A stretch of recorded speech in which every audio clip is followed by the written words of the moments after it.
नमस्कार, स्वागत है आपका इंडियन न्यूज के हिंदी बुलेटिन में और मैं आपके साथ सुष्मिता तिवारी। आइए शुरुआत करते हैं खबरों की, लेकिन उससे पहले एक नजर आज की हेडलाइंस पर।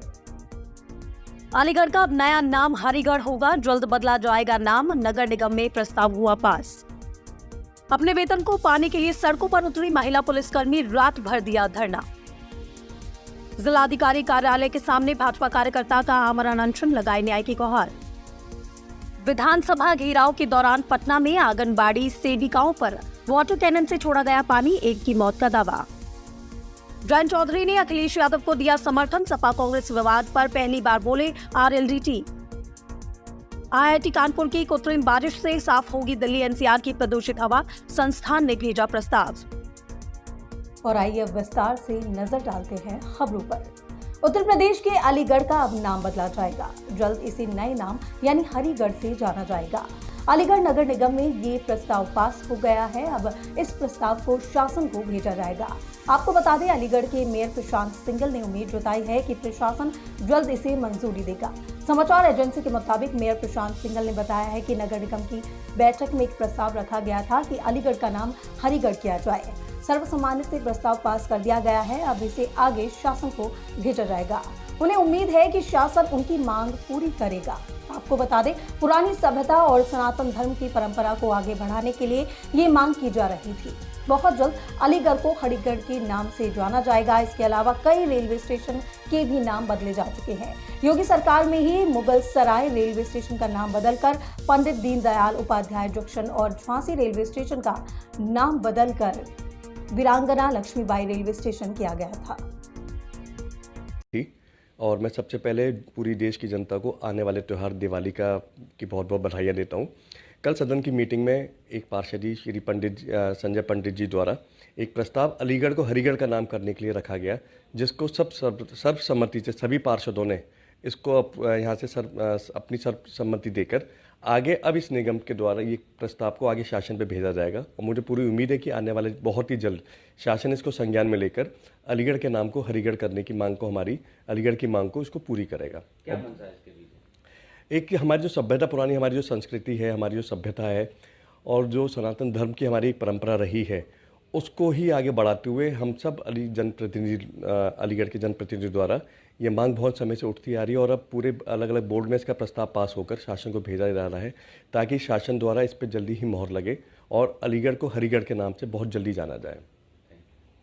अपने वेतन को पाने और महंगाई के इस दौर में थोड़ा बढ़ाने के लिए जो प्रदेश की वो बहन बेटियां धरने पर बैठी हैं, जो डायल 100 के जरिए दूसरों के दुख दर्द को सबसे पहले सुनकर उनकी मदद की व्यवस्था करती हैं। ये कैसी विडंबना है कि आज उन्हीं की सुनने वाला कोई नजर नहीं आ रहा है।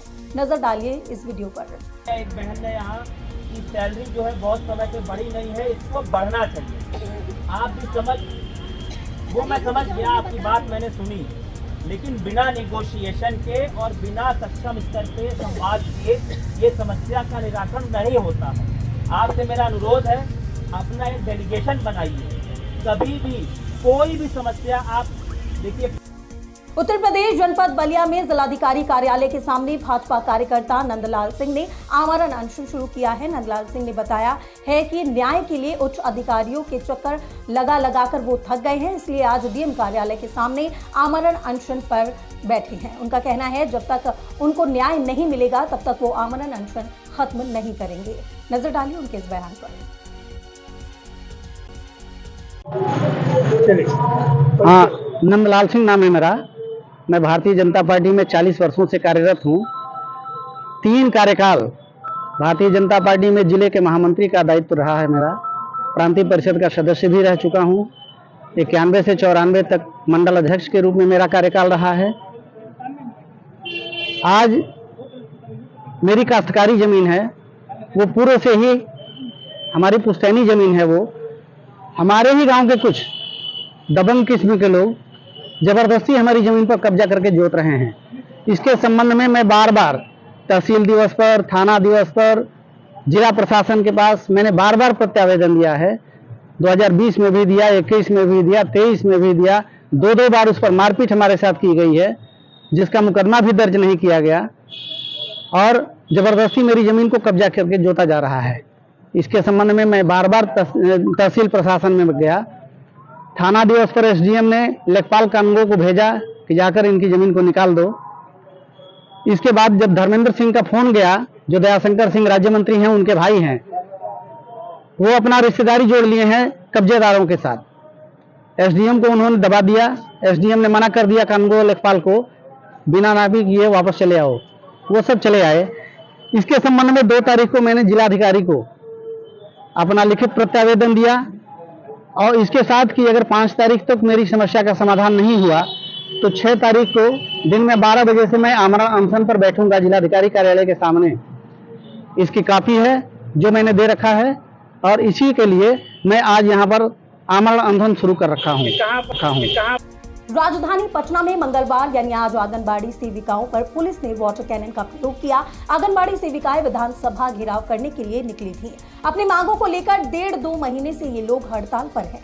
आंगनबाड़ी सेविकाओं ने उप मुख्यमंत्री तेजस्वी यादव पर वादा खिलाफी का आरोप लगाया है। एक आंगनबाड़ी सेविका की मौत का दावा भी किया जा रहा है। हालांकि इस पर प्रशासनिक पुष्टि नहीं की गई है। आपको बता दें, आंगनबाड़ी सेविकाओं का कहना है कि तेजस्वी यादव ने चुनाव के समय कहा था कि उनकी सरकार आने पर बिहार की सभी आंगनबाड़ी सेविकाओं और सहायिकाओं का मानदेय दोगुना किया जाएगा। सरकार बन जाने के बाद आज तक इस पर अमल नहीं किया गया है। अब किसी के झूठे वादे और बहकावे में नहीं आने वाली हैं, कहा है। साथ ही जब तक हम लोगों की बात नहीं मानी जाएगी, हम लोग इस तरह प्रदर्शन करते रहेंगे। आगामी लोकसभा चुनाव में एनडीए को हराने के लिए विपक्षी पार्टियों ने इंडिया गठबंधन बनाया है, जो फिलहाल मध्य प्रदेश, राजस्थान और छत्तीसगढ़ समेत 5 राज्यों में हो रहे विधानसभा चुनाव के दौरान टूटता नजर आ रहा है, जिसका मुख्य कारण इंडिया गठबंधन की 2 बड़ी राजनीतिक पार्टियों के बीच की तकरार को समझा जा रहा है। इसी बीच राष्ट्रीय लोकदल के राष्ट्रीय अध्यक्ष जयंत चौधरी समाजवादी पार्टी के अध्यक्ष अखिलेश यादव के समर्थन में उतर आए हैं। दरअसल संभल में हुए किसान का मेरा सम्मेलन में जयंत चौधरी मुख्य अतिथि के तौर पर शामिल हुए, जहां उन्होंने मीडिया से बातचीत के दौरान मध्य प्रदेश विधानसभा में समाजवादी पार्टी को कांग्रेस की ओर से दरकिनार करने और उनके प्रत्याशियों के सामने अपने प्रत्याशी उतारने पर अपना पक्ष रखा। इस दौरान कांग्रेस के खिलाफ अखिलेश यादव की बयानबाजी को लेकर आरएलडी चीफ समाजवादी पार्टी प्रमुख के लिए नरम पड़ते नजर आए हैं। मैंने बयान देखा नहीं मुझसे, लेकिन लगातार पत्रकार पूछ जरूर रहे हैं। अब ये उनको मालूम है कि किन परिस्थितियों में उन्होंने कहा है। बात तो नाराजगी की कही है। कांग्रेस जिस राज्य में बड़ी पार्टी है, ये जिम्मेदारी कांग्रेस की बनती है कि जो 7 सहयोगी दल हैं, चाहे उनकी नजर में छोटे हों, कम प्रभावी हों, लेकिन सबको साथ लेके चले। दिल्ली एनसीआर में लगातार हवा में प्रदूषण देखने को मिल रहा है, जिसकी वजह से राजधानी की आबोहवा खराब हो गई है और लोगों के लिए सांस लेना मुश्किल होता जा रहा है। इसी बीच कानपुर आईआईटी से एक राहत भरी खबर आई है। इस समस्या से निपटने के लिए आईआईटी कानपुर की तरफ से दूषित हवा से प्रदूषण और धूल के कणों को साफ करने के लिए क्लाउड सीडिंग के माध्यम से कृत्रिम बारिश के उपयोग का प्रस्ताव दिया गया है। अगर ऐसा हुआ तो दिल्ली में कृत्रिम बारिश कराकर प्रदूषण कम किया जा सकता है। दरअसल कानपुर आईआईटी बीते 5 सालों से कृत्रिम बारिश के लिए आवश्यक परिस्थितियां बनाने के लिए काम कर रहा है। पिछले साल जुलाई में इसका सफल परीक्षण भी किया गया था। रिपोर्ट्स कहती हैं कि शोधकर्ताओं द्वारा क्लाउड सीडिंग के लिए नागरिक उड्डयन महानिदेशालय डीजीसीए समेत अन्य सरकारी विभागों से जरूरी अनुमति ले ली है। इसमें एक क्लाउड सीडिंग का अटैचमेंट लगा के फ्लाइट की गई और फ्लाइट के दौरान क्लाउड सीडिंग के लिए एक फ्लेयर्स का प्रयोग होता है, उसको फायर भी किया गया और जो कि पूरा सक्सेसफुल हुआ। कल से जो हमारा सक्सेसफुल एक्सपेरिमेंट था उसमें उसकी वजह से बारिश तो नहीं हुई, क्योंकि क्लाउड के अंदर जाके हमने फायरिंग नहीं करी थी। कल एनीवे बारिश कानपुर में सुबह से ही हो रही थी, लेकिन ये एक्सपेरिमेंट क्योंकि सक्सेसफुल रहा है, इसका अर्थ ये है कि यदि भविष्य में क्लाउड सीडिंग की आवश्यकता पड़ी तो हमारे पास इस पूरा तैयारी रहेगी कि इसका हम प्रयास कर सकें। इसके लिए हम पिछले कई सालों से प्रयासरत हैं। अमेरिका से स्पेशल इंस्ट्रूमेंट अटैचमेंट्स भी मंगवाए गए, जो कि कोविड के कारण 2 सालों तक नहीं आ पाए। अब जाके हमने उन इंस्ट्रूमेंट्स को, अटैचमेंट्स को लगा भी लिया है। डीजीसीए की क्लियरेंस भी मिल गई है इसको करने के लिए, और हम पहली फ्लाइट सक्सेसफुल हो पाई है। अब आगे के कुछ हफ्तों में हम और भी ट्रायल फ्लाइट्स करेंगे और उसके बाद हम एक तरीके से कह सकते हैं तैयार होंगे क्लाउड सीडिंग करने के लिए। बिहार विधानसभा में आज जाति गणना रिपोर्ट रखी जाएगी। सदन में रिपोर्ट पर बहस होगी। रिपोर्ट जारी होने से पहले जातिगत जनगणना के आर्थिक और शैक्षणिक आंकड़े सामने आए हैं। इसके मुताबिक बिहार में सिर्फ 7% आबादी ग्रेजुएट है। आर्थिक स्थिति की बात करें तो राज्य में सामान्य वर्ग में 25.9% परिवार गरीब हैं। श्रवणों में सबसे ज्यादा गरीब भूमिहार और ब्राह्मण परिवार हैं। दरअसल नीतीश सरकार ने बिहार में जातिगत जनगणना कराई थी। इस साल अक्टूबर में इसके आंकड़े जारी किए गए थे। अब इसे विधानसभा में पेश किया जा रहा है। इसके साथ ही जातिगत जनगणना के आर्थिक और शैक्षणिक आंकड़े भी जारी किए जा रहे हैं। आपको बता दें कि बिहार में 22.67% आबादी ने कक्षा 1 से 5 तक की शिक्षा हासिल की है, तो वहीं 14.33% आबादी ने कक्षा 6 से 8 तक की शिक्षा हासिल की है। 14.71% आबादी ने कक्षा 9 से 10 तक की पढ़ाई की है, तो वहीं 9.19% आबादी कक्षा 11 से 12 तक पढ़ी है। ग्रेजुएट धारकों की आबादी सिर्फ 7% है। सामान्य वर्ग में 25.9% परिवार गरीब है। पिछड़ा वर्ग के 33.16% परिवार गरीब हैं। अत्यंत पिछड़ा वर्ग में 33.58% गरीब परिवार हैं। अनुसूचित जाति में 42.93% गरीब परिवार हैं। अनुसूचित जनजाति में 42.70% गरीब है। अन्य जातियों में 23% 72% गरीब परिवार है। छत्तीसगढ़ में अगले 5 साल सरकार चलाने के लिए जनता किसे जनादेश देगी, वो घड़ी आ गई है। सूबे के नक्सल प्रभावित बस्तर रीजन की 20 विधानसभा सीटों के लिए वोट डाले जा रहे हैं। शेष 17 सीटों के लिए 17 नवंबर को वोट डाले जाएंगे। सूबे की 90 में से 20 सीटों पर जारी मतदान के बीच सत्ताधारी कांग्रेस और विपक्षी भारतीय जनता पार्टी यानी बीजेपी की रणनीति को लेकर भी खूब चर्चा हो रही है।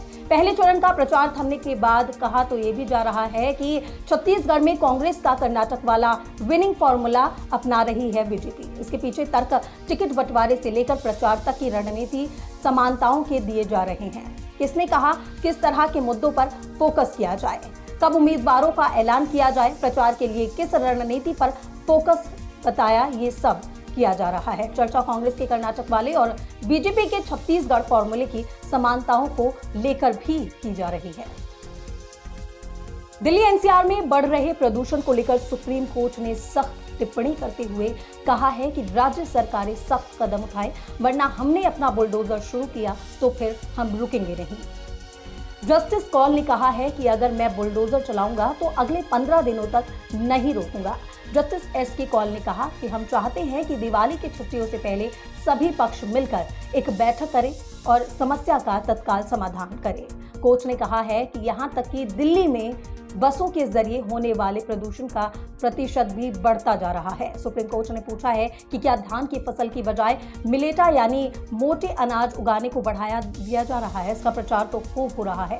कोर्ट ने कहा है कि इस समस्या का समाधान या तो अभी कीजिए, नहीं तो अगले साल तक इंतजार कीजिए। अगले साल से ये समस्या नहीं होनी चाहिए, इसके कड़े उपाय भी कीजिए।